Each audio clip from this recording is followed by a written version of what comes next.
Hello to all my future officers, कैसे आप सभी लोग। आप सभी को पता ही है अभी हमारा एग्जाम आने वाला है सीडीएस का अप्रैल में, और एक किसी भी पेपर को क्लियर करने के लिए सबसे मेन वेपन, सबसे मेन टूल हमारे पास क्या होता है, that is previous year question papers. Basically ये demo video previous year question paper की ट्रिक्स के ही रिगार्डिंग है कि यूपीएससी किस तरीके से अपने क्वेश्चंस को बार बार रिपीट करता है और हम डायरेक्टली अपने आंसर तक उन क्वेश्चंस को एनालाइज करके पहुंच सकते हैं। जो भी बच्चा खुद से एनालाइज नहीं कर पाता है उनके लिए हम ये कोर्स लेके आए हैं स्पेशली, कि आपका हम 2 से 2.5 महीने में किस तरीके से मोर देन 75 मार्क्स आप जो है जीएस के पेपर में, हमारी गारंटी आप लोग जो है स्कोर कर सकते हो। सिर्फ आपको 6, 7, 8 की एक बेसिक नॉलेज होनी चाहिए। रेस्ट हम आपको इस कोर्स में 50 से ज्यादा ट्रिक्स सिखाएंगे। एलिमिनेशन ट्रिक्स हो गई आपकी, ठीक है, आपकी सेम कॉन्सेप्ट की ट्रिक्स हो गई, फ्लिप एंड फ्लैप ट्रिक्स हो गई, ये सब मैं आपको आगे फर्दर वीडियो में डिस्कस करूंगी। पहले आप ये वीडियो देखिए जो हमारी डेमो वीडियो है आज पार्ट 1, फिर पार्ट 2 इसका हम अपलोड करेंगे। और जो भी बच्चा हमारे कोर्स को परचेज करना चाहता हो, स्क्रीन पे एक नंबर फ्लैश हो रहा होगा, इस पे आप लोग हमें मैसेज डाल दीजिए व्हाट्सएप पे, ठीक है। आई होप आपको वीडियो पसंद आएगी और इस तरीके से हम आपका जो है ट्रिक्स के थ्रू पूरा जो है कोर्स कंप्लीट करा देंगे और फॉर श्योर आप लोग फ्लाइंग कलर से अपना जो है सीडीएस का एग्जाम निकाल लेंगे। आइए अब हम अपनी वीडियो शुरू करते हैं। आप देख सकते हैं मैंने आपके लिए ऑलरेडी सारा मार्क करके रखा हुआ है। जहां जहां आपको सेम कलर से दिख रहा है इट मीन्स वहां पे यूपीएससी ने सेम क्वेश्चन जो है रिपीट कर रखा है। देखिए मैं आपको मेन देखो पूरी पीडीएफ दिखा देती हूँ। इसको पार्ट 1 पार्ट 2 में हम कवर करेंगे। पार्ट 1 शुरू करते हैं अपना। देखो सबसे पहला क्वेश्चन है, the contraction of private investment spending due to deficit spending by the government is called. Basically ये हमें कह रहे हैं कि जो प्राइवेट इन्वेस्टमेंट्स जो होते हैं उनकी कॉन्ट्रैक्शन जो है, मतलब कॉन्ट्रैक्शन मतलब वो बेसिकली आज के टाइम पे ज्यादा स्पेंड नहीं कर पाएंगे, तो उस चीज को डेफिसिट स्पेंडिंग को जो ये हो रही है डेफिसिट स्पेंडिंग उनकी गवर्नमेंट की वजह से, इसको क्या कहते हैं। तो अभी मैं आपको आंसर्स नहीं बता रही हूँ, ठीक है, मैं आपको दिखा रही हूँ हम एनालाइज कैसे करेंगे और ट्रिक्स के थ्रू आप अपने आंसर तक पहुंचोगे कैसे, और यूपीएससी ने किस तरीके से रिपीट कर रखे हैं क्वेश्चंस। तो आप देखो, let me change the colour of the pen, red कर लेते हैं, अच्छे से विजिबल हो जाएगा। देखो यहाँ यूपीएससी ने 2023 में एक क्वेश्चन पूछा, 2023 के फर्स्ट पेपर में। यहाँ उन्होंने क्राउडिंग आउट का ऑप्शन दिया, क्राउडिंग इन का ऑप्शन दिया, पंप प्राइमिंग का दिया और डंपिंग का दिया। सेम इन्होंने क्वेश्चन पूछ लिया 2021 के फर्स्ट पेपर में। देखो the increase in private investment spending induced by the increase in government spending is known as. इन्होंने यहाँ डेफिसिट स्पेंडिंग करके पूछ दिया, यहाँ पूछ दिया इंक्रीज इन स्पेंडिंग करके, और same crowding in, crowding out, pumping out. आप देख रहे हो किस तरीके से ये 23 में पूछा गया, ये 21 में पूछा गया है, दोनों के फर्स्ट वाले पेपर में, जो हमारा अभी अप्रैल में होगा 24 में, इस तरीके से।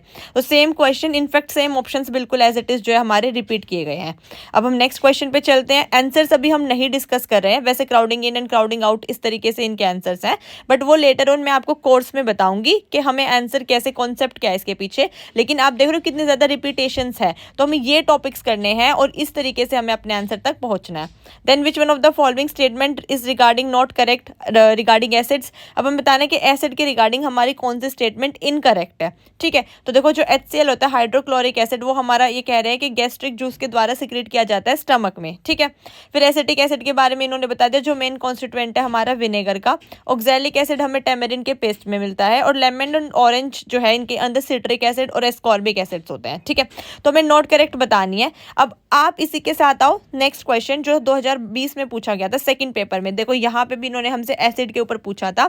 हेलिकोबैक्टर पाइलोरी, बेसिकली आपका स्टमक जो होता है उसमें बैक्टीरियल इन्फेक्शन हो जाता है, क्योंकि जो पाइलोरी वॉल होती है आपकी वो स्टमक की होती है। इस तरीके से हमारा जो स्टमक होता है इसमें यहाँ पे आपकी जो फिंगर लाइक प्रोजेक्शंस, कुछ विलाई भी प्रेजेंट होते हैं, मेनली वो इंटेस्टाइन में होते हैं, लेकिन हमारे स्टमक में बेसिकली एसिडिक मीडियम होता है, ठीक है।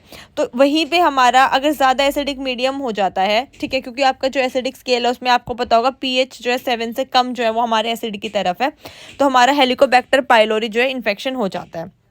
तो आप देख पा रहे हो इन्होंने HCl के ऊपर, एसिड के ऊपर सेम क्वेश्चन पूछा 2023 में, और वही सेम क्वेश्चन इन्होंने पूछ दिया हमसे 2020 में। तो इस तरीके से यूपीएससी जो है रिपीट करता है, ठीक है। अब नेक्स्ट क्वेश्चन आओ 2022 में देखो, ठीक है। 2022 में भी इन्होंने हमसे सेम पूछा एसिडिक पीएच। तो जिस बच्चे ने एक बार ही एसिडिक पीएच पढ़ लिया होगा 19-20 में, वो 22 का क्वेश्चन, 23 का क्वेश्चन सारे ठीक कर सकता था।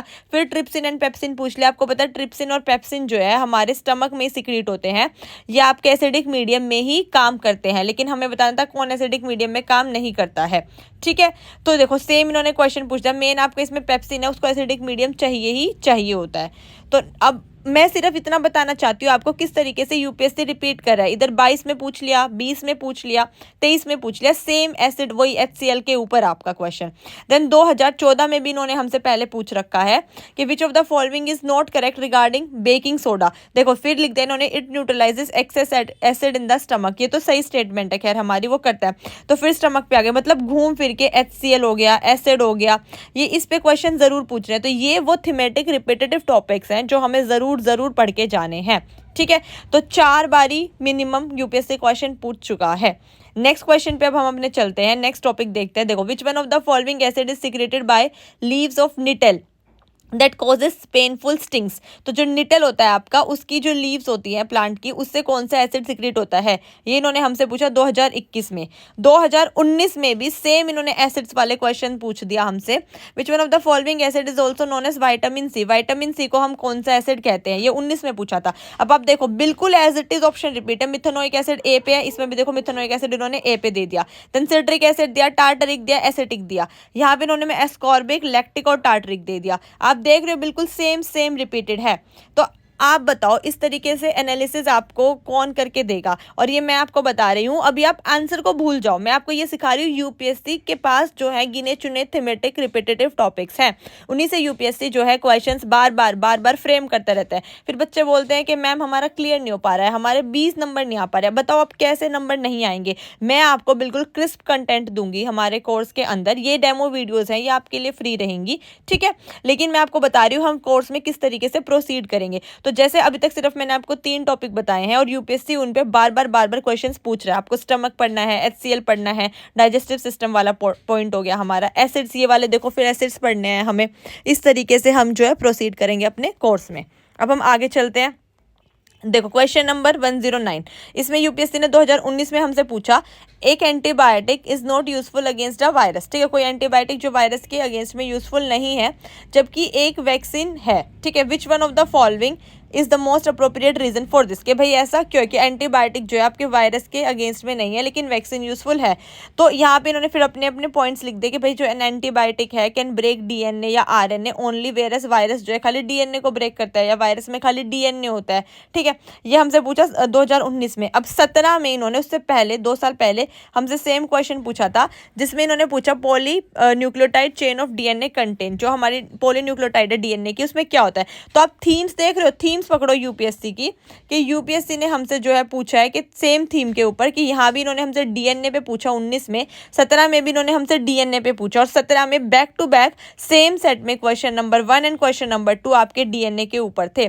यहाँ सेकंड क्वेश्चन में पूछ दिया था कि the process of copying genetic information from one strand of DNA into RNA. Basically DNA to RNA की जो प्रोसेस होती है हम उसको क्या कहते हैं, तो कॉपी करने उसको हम कहते हैं ट्रांसक्रिप्शन, क्योंकि आपके आरएनए टू प्रोटीन ट्रांसलेशन होता है। ऐसे ट्रिक से आपको याद रखना है कि DNA to RNA to protein, तो डीएनए टू आरएनए ट्रांसक्रिप्शन हो जाएगा, सी वाला पहले आएगा। एबीसीडी में सी पहले आता है ना, तो ट्रांसक्रिप्शन, और आरएनए टू प्रोटीन से आपका हो जाएगा ट्रांसलेशन, तो एल वाला आएगा। बट हम अभी यहाँ पे आंसर्स डिस्कस नहीं कर रहे हैं, मैं आपको वही बात बोल रही हूँ। हम सिर्फ ये देख रहे हैं यूपीएससी किस तरीके से अपने क्वेश्चंस को मोल्ड करके सेम क्वेश्चन को पूछता है अलग अलग तरीकों से। 17 में उसने सेम डीएनए के ऊपर 2 क्वेश्चन पूछे एक साथ, और वही सेम क्वेश्चन उसने 19 में पूछता है, बस उसमें एंटीबायोटिक वर्ड डाल दिया। तो डीएनए के ऊपर, आरएनए के ऊपर जिस भी बच्चे ने पढ़ा होगा, जिसको भी क्लैरिटी होगी, उसने इजीली अटेम्प्ट कर लिया होगा 19 का क्वेश्चन।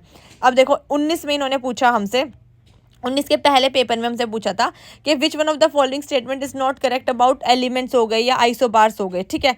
सेम क्वेश्चन इन्होंने 2019 के मतलब सेकंड टाइम वाले पेपर में पूछ दिया। सेम बिल्कुल रिपीट हुआ था क्वेश्चन कि elements are defined by the number of protons, isobars and atoms. Isobars और आइसोटॉप्स आपके यूपीएससी के बहुत फेवरेट टॉपिक्स हैं। तो सेम क्वेश्चन जब रिपीट हो रहा है, तो मैं सिर्फ आपको ये सिखा रही हूँ आपको मार्क्स कैसे खींचने हैं। ऐसे मैं आपको इस तरीके से आपके मोर देन 50 ट्रिक्स बता दूंगी। हम कोर्स में जो पढ़ेंगे, हमारा 50+ ट्रिक्स का कोर्स रहेगा, जिसमें आपके आराम से 75+ मार्क्स आएंगे पेपर में, आराम से, बिल्कुल मैं कह रही हूँ। जिसमें से मैं आपको ऐसे 25 से 30 क्वेश्चन दिखाऊंगी जो यूपीएससी ऐसे बिल्कुल सीधे रिपीट करेगा, सीधे डायरेक्ट वर्ड्स मिलेंगे आपको, ठीक है, आप ही मुझे आके बोलोगे वीडियो के नीचे thank you so much ma'am इतना अच्छे से एनालिसिस करवाने के लिए। नेक्स्ट क्वेश्चन देखो आप, हमारा 2019 के पेपर में इन्होंने हमसे पूछा कि कौन से मिक्सचर में हम कौन सी सेपरेशन टेक्निक यूज करते हैं। जैसे substance can be separated into kinds of matter by any physical process. यहाँ पे हमें स्टेटमेंट लिख के दे दिया इन्होंने, एक सब्सटेंस को हम सेपरेट कर सकते हैं बाय फिजिकल मेथड्स। ठीक है, 2023 में इन्होंने हमसे पूछा, जो अभी आपका पेपर हुआ था रिसेंट वाला, Which among the following method is used to separate the constituents of a compound। या मिक्सचर से रिलेटेड पूछ लिया, सेपरेशन या कंपाउंड से रिलेटेड पूछ लिया, फिर 4 मेथड दे दी, इलेक्ट्रोकेमिकल, हीटिंग। तो बेसिकली वैसे आंसर ए रहेगा, आप सेपरेशन जो करोगे इलेक्ट्रोकेमिकल मेथड से करोगे। बट द थिंग इज इन्होंने सेम क्वेश्चन को रिपीट किया है। साइंस में तो खासकर यूपीएससी के ऊपर आपके यूपीएससी के पास आपके मेन 25 से 30 टॉपिक्स है बस, उनके मैं आपको बिल्कुल क्रिस्प वीडियो प्रोवाइड करूंगी। मैक्सिमम आपकी जो है इसमें इसी से करवा दूंगी मैं, पीवाईक्यू एनालिसिस से वो 25 टॉपिक्स हैं वो करवा दूंगी कॉन्सेप्ट्स के थ्रू, बस वो पढ़ लेना, आपके 75+ नंबर आ जाएंगे आराम से। ये देखो यहाँ सेपरेशन पे पूछा, फिर सेपरेशन पे पूछ लिया। ठीक है, नेक्स्ट अब हम चलते हैं क्वेश्चन नंबर, बेसिकली आपका 2019 का पेपर है ये। इसमें इन्होंने हमसे पूछा है कि रदरफोर्ड ने जो अल्फा पार्टिकल एक्सपेरिमेंट किया था, अल्फा डीके वाला एक्सपेरिमेंट जो किया था स्कैटरिंग का, उसमें क्या क्या उसने डिस्कवरी की थी, किस किस चीज़ के लिए। देखो electron, proton, atomic nucleus, nutrient. 2019 में पूछा हमसे। अब जिस बच्चे ने 19 में पढ़ लिया, 20 में सेम क्वेश्चन रिपीट कर दिया दूसरी स्टेटमेंट में कि scattering of alpha particles bye thin gold foil suggest the presence of, कि अल्फा पार्टिकल, बस उसने लाइन को जो है थोड़ा मॉडिफाई कर दिया। फिर electron in atom, proton atom, positively nucleus था, आइसोटोप था। मैंने आपको कहा ना, बस ये आपका एनालाइज करने का तरीका है कि यूपीएससी जो है हमारा किस तरीके से जो है क्वेश्चंस को फ्रेम कर रहा है। वो सिर्फ आपका थोड़ा वर्ड आगे पीछे कर देता है, थोड़ा बहुत चेंज कर देता है, अदरवाइज आपका जो मेन क्वेश्चन है उसकी जो फॉर्मेशन है, जो आप क्रक्स होता है उसका, वो कोर जो है वो वही है। ठीक है, सिर्फ वर्ड्स को आगे पीछे कर रहा है। वो मैं आपको सिखाऊंगी कि आपको किस तरीके से ट्रिक से अपना आंसर जो है निकालना है। आप देखो कितने ज़्यादा रिपीट हो रहे हैं क्वेश्चन। देन हमारा आज का लास्ट क्वेश्चन रहेगा ये, क्योंकि इसके बाद का जो है हम देखो, ये पूरी आपकी पीडीएफ है, ये मैं शेयर भी कर दूंगी आपको टेलीग्राम पे, ये हम पार्ट 2 में डिस्कस करेंगे। सो हमारा आज का जो लास्ट क्वेश्चन है वो ये है कि आपसे यूपीएससी ने पूछा 2019 में कि which one of the following cell organelle is known as suicidal bag of the cell. तो आंसर तो वैसे लाइजोसोम्स है, लेकिन हमें आंसर डिस्कस नहीं करना है। लेकिन आप देखो ऑप्शन में उसने लाइजोसोम बोला, प्लास्टिड बोला, एंडोप्लाज्मिक रेटिकुलम बोला, माइटोकॉन्ड्रिया बोला। अब जिस बच्चे ने 2019 में 4 ऑप्शन अच्छे से पढ़ लिए होंगे, वो 2020 में क्वेश्चन बिल्कुल ठीक करके आया होगा। Which one of the following cell organelle contain DNA, इसमें से डीएनए किसके पास होता है, तो माइटोकॉन्ड्रिया के पास होता है। सेम उसने ऑप्शन जो है यहाँ पे रिपीट किया, यहाँ पे रिपीट किया। तो मैं आपको सिखाऊंगी उसके ऑप्शंस भी रिपीट होते हैं, उसके ऑप्शंस में भी किस तरीके से आंसर्स होते हैं। सेम उसने लाइजोसोम लिखा, लाइजोसोम लिखा, एंडोप्लाज्मिक रेटिकुलम लिखा, एंडोप्लाज्मिक रेटिकुलम लिखा। अब जैसे उसने गोल्गी एपेरेटस नया ऑप्शन डाल दिया ना, अब ये हमें पढ़ना है कि 21 में अगर क्वेश्चन आया होगा तो पक्का उसका आंसर इस तरीके से रहा होगा कि गोल्गी एपेरेटस आंसर हो, जो हमारा पैकेजिंग में यूज किया जाता है सेल में। तो आप ये एनालिसिस देख रहे हो किस तरीके से यूपीएससी कितना ज्यादा जो है आपका रिपीट कर रहा है क्वेश्चंस को, सेम ऑप्शंस रिपीट कर रहा है, सेम नंबर पे रिपीट कर रहा है। ठीक है, तो आज के लिए हम इतना ही रखते हैं। ये हमारा पार्ट 1 था। So first of all congratulation, आपने अपनी पूरी वीडियो खत्म की, जो कि ज्यादा बड़ी भी नहीं थी, छोटी सी वीडियो मैंने बनाई थी, जिसमें आपने अभी तक तो एनालाइज कर ही लिया होगा कि यूपीएससी किस तरीके से क्वेश्चंस को जो है बार बार रिपीट करता रहता है। सो अब तक आपको पता चल गया होगा कि हम आपको कोर्स में क्या प्रोवाइड करेंगे। बेसिकली इस तरीके से हम आपको लास्ट 5 ईयर्स और 10 ईयर्स 2 हमारे कोर्स हैं, दोनों में हम आपको एनालिसिस प्रोवाइड करेंगे कंप्लीट, जिसमें आपके ट्रिक्स के थ्रू कॉन्सेप्ट समझाया जाएगा। For example crowding in, crowding out, inflation, इन सब पे क्वेश्चन है, प्रेसिडेंट पे क्वेश्चन है। आपको डायरेक्ट आंसर पता है तो ठीक है, अदरवाइज जो यूपीएससी के फेवरेट टॉपिक्स है, जिनको हम थीमेटिक रिपीटेटिव टॉपिक्स बोलते हैं, जो बार बार यूपीएससी रिपीट करता है, उनमें हम अपने आंसर को कैसे निकाल सकते हैं ऑप्शंस को एलिमिनेट करके। सो ये मोर देन 50 ट्रिक्स में हम आपको सिखाएंगे। सो आप सब लोग मुझे कॉमेंट करके बताएं जल्दी से आपको हमारी वीडियो कैसी लगी, और जिस भी बच्चे को कोर्स लेना है वो जो स्क्रीन पे नंबर फ्लैश हो रहा है इस पे हमें डीएम कर दे, व्हाट्सएप कर दे। तो आपसे मिलते हैं पार्ट 2 में। जब तक के लिए हैप्पी लर्निंग, आप सब लोग अच्छे से पढ़ते रहिए। थैंक यू सो मच, जय हिंद।